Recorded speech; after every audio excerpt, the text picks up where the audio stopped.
Welcome back. ಈಗ ನಾವು T, letter T ಬಗ್ಗೆ ಮಾತಾಡೋಣ.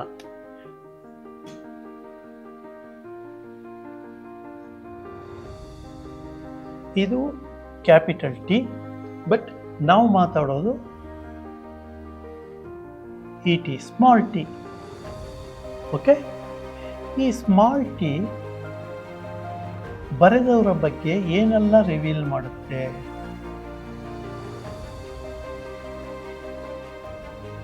ಬರೆದವ್ರ ಬಗ್ಗೆ ಏನೆಲ್ಲ ರಿವೀಲ್ ಮಾಡುತ್ತೆ?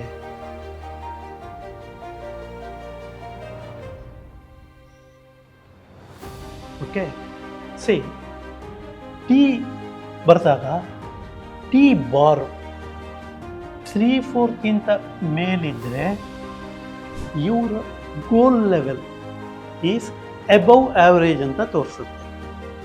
ಓಕೆ, ಅದೇ ರೀತಿ ಸ್ಲೈಟ್ಲಿ ಕಡಿಮೆ ಬಂದಾಗ ಇವ್ರ ಗೋಲ್ ಲೆವೆಲ್ಲು ಮೀಡಿಯಮ್ ಅಂತ ತೋರಿಸುತ್ತೆ.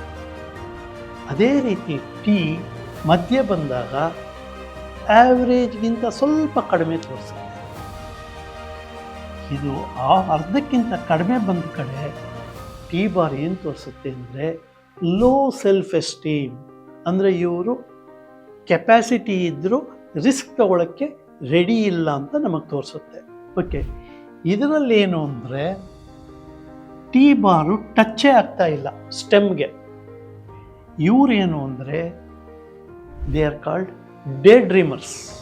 ಓಕೆ, ಆಮೇಲೆ ಈಗ ನಾನು ಹೇಳಿದ ಟ್ರೈಟ್ಸ್, ಕ್ಯಾರೆಕ್ಟರಿಸ್ಟಿಕ್ಸ್, ಇದು ಯಾವುದು ಗುಡ್ ಕ್ಯಾರೆಕ್ಟರ್ ಅಲ್ಲ, ಬ್ಯಾಡ್ ಕ್ಯಾರೆಕ್ಟ್ರು ಅಲ್ಲ, just they are traits are they are characteristics.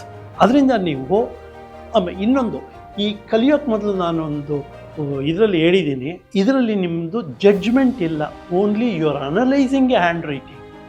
There is no good hand writing and there is no bad hand writing and there is no good traits and there is no bad traits. So don't jump in to conclusion. ಯಾರ್ದೋ hand writing ನೋಡಿಬಿಟ್ಟು ನೀನೇನು ಗೋಲ್ level ನಿಂದು ಹಿಂಗಿದೆ ಆಗಿದೆ ಅಂತ ದಯವಿಟ್ಟು ಹೇಳಬೇಡಿ. This is only you are in learning ಸ್ಟೇಜಲ್ಲಿ ಇದ್ದೀವಿ ನಾವು. ಓಕೆ, ಈಗ ಈ ಟಿಯಲ್ಲಿ ಇವ್ರದ್ದು ಡೇ ಡ್ರೀಮರ್ಸ್, ಈ ಎಬವ್ ಇದು ಮಾಡೋರು. ಬಟ್ ನಿಮಗೆ ಗೊತ್ತಿರ್ಬೋದು, late doctor APJ Abdul Kalam ಅವರು ಏನು ಹೇಳಿದರು ಅಂದರೆ, you have to dream, yes, but ಆ ಡ್ರೀಮ್ ಏನು ಮಾಡಬೇಕು ಅಂದರೆ it should not allow you to sleep. ನಿಮ್ಮನ್ನು ಅದು ನಿದ್ದೆ ಮಾಡೋಕ್ಕೆ ಬಿಡಬಾರ್ದು ನಿಮ್ಮ ಡ್ರೀಮ್ ಅಂತ ಡಾಕ್ಟರ್ APJ ಅಬ್ದುಲ್ ಕಲಾಂ ಅವರು ಹೇಳಿದರು. ಓಕೆ, ಈಗ ಬೇಸಿಕಲಿ ನಾನು ಗೋಲ್ ಲೆವೆಲ್ನ ಯಾವ ರೀತಿ ಕಂಡುಹಿಡಿಬೋದು ಅಂತ ಟಿಯಲ್ಲಿ ನೋಡಿದ್ವಿ.